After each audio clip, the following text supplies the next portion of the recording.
అందుకనే లూకాసు వార్త 12వ అధ్యాయము 37వ వచనంలో నిజంగా ప్రభువు తానే అనే మాట చూడండి. అక్కడ ప్రభువు వచ్చి ఏ దాసులు మెలకువగా ఉండుట కనుగొనో ఆ దాసులు ధన్యులు. అతడు నన్ను కట్టుకొని వారిని భోజన పంక్తిని కూర్చుండబెట్టి తానే వచ్చి ఏం చేస్తాడంట, వారికి ఉపచారము. దేవుడు ఎలాంటి దేవుడు అంటే మన కష్టాల్లో మన ఇబ్బందుల్లో ఆయనే వచ్చి ఏం చేస్తాడు. ఒకసారి ఇంగ్లాండ్ దేశంలో సిక్ అయిపోయారంటండి, భార్యాభర్త సిక్ అయిపోయారు. చాలా మంచి విశ్వాసం కలిగిన వాళ్ళు, మందిరంలో దేవుని పనిలో సువార్తలో చాలా ప్రయాసపడేవాళ్ళు. ఇద్దరు సిక్ అయిపోయారు, ఇంక లెగవలేని స్థితి. ఏంటి అంటే ఎవరో ఇద్దరు వచ్చారంట పాపం. ఇద్దరు వచ్చి ఇక వీళ్ళకి వంట చేయటం, వీళ్ళకి టాబ్లెట్లు వేయటం, వీళ్ళకి జ్యూస్ ఇవ్వటం. ఒకరోజు కాదంట, దాదాపు 6 నెలలు వీళ్ళకి పరిచయం చేశారు. ఇంక వీళ్ళు మేలుకున్న తర్వాత చూస్తే వాళ్ళు లేరంటండి, వాళ్ళు లేరు. చివరికి తెలిసింది ఏంటంటే వచ్చింది ఎవరు? దేవుడే వచ్చి, దూతలు వచ్చి ఏం చేశారంటే వాళ్ళకి ఉపచారం, పరిచర్య చేస్తారు దేవుడు.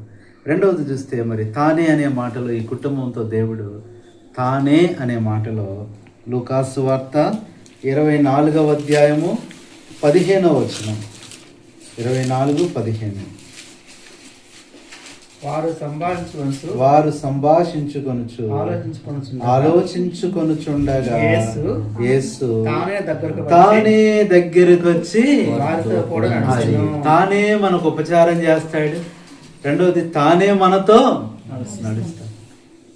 మన యొక్క ప్రయాణాల్లో ఈ సంవత్సరం అంతా మరి తానే దగ్గరకు వచ్చి, ఇప్పుడు అన్న కూడా మరి డ్యూటీలో ఉన్నారు, డ్రైవింగ్లో ఎవరు తోడుకుంటారు? తానే దగ్గరకు వచ్చి నడిచాడు. మూడవది చూస్తే చూడండి, యోహాను సువార్త 16:27.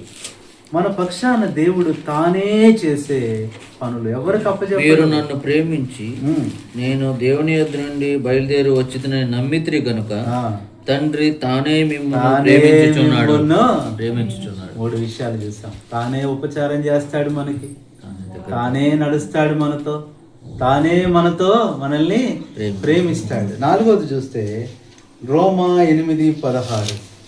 రోమిలికి రాసిన పత్రిక 8వ అధ్యాయము 16వ వచనం. మనము దేవుని పిల్లలమని ఆత్మ తానే మన ఆత్మతో కూడా సాక్ష్యం ఏం చేస్తాడంట. 4వది తానే మనతో సాక్ష్యం ఇస్తాడు. 5వది మనం చూస్తే రోమా 8:26. రోమా 8:26. అటువలే ఆత్మయు మన బలహీనతను చూచి సహాయము చేయుచున్నాడు. ఏలయనగా మనము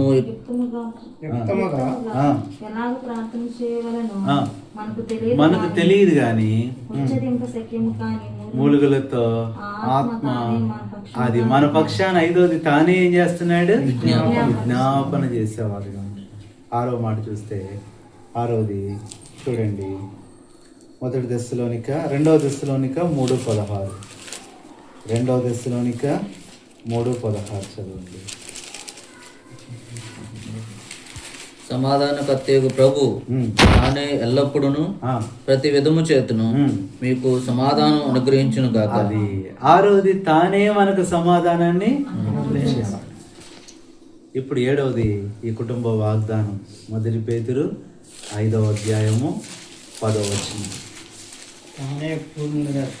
తన నిత్య మహిమకు క్రీస్తునందు మిమ్మల్ని పిలిచిన సర్వకృపానిధియగు దేవుడు కొంచెము కాలము మీరు శ్రమ పడిన పిమ్మట తానే మిమ్మల్ని పూర్ణుగా చేసి స్థిరపరిచి బలపరచును. ఏం చేస్తాడంట? స్థిరపరిచి బలపరుస్తాడు. కాబట్టి ఈ వాగ్దానాన్ని బట్టి ఈ కుటుంబంలో దేవుడు చేయబోయే కార్యాలు మరి తలపోసుకుంటూ ఈ సంవత్సరం అంతా కూడా చాలాసార్లు అనుకుంటాం, అదేంటన్నా కొంచెం కాలం శ్రమ పడిన పిమ్మట అంటాం. కానీ చూడండి, ఒక వ్యక్తికి ఆకలి ఎప్పుడు వేస్తుందంట? ఎప్పుడు బాగా ఆకలి ఎప్పుడు వేస్తుంది? అలసిపోయినప్పుడు, పని చేసినప్పుడు. అలాగే దేవుడు మనకు కూడా ఆ ఆకలిని కలుగజేసి ఆ సమృద్ధిని చేంజ్ చేస్తాడు, స్థిరపరిచి బలపరుస్తాడు.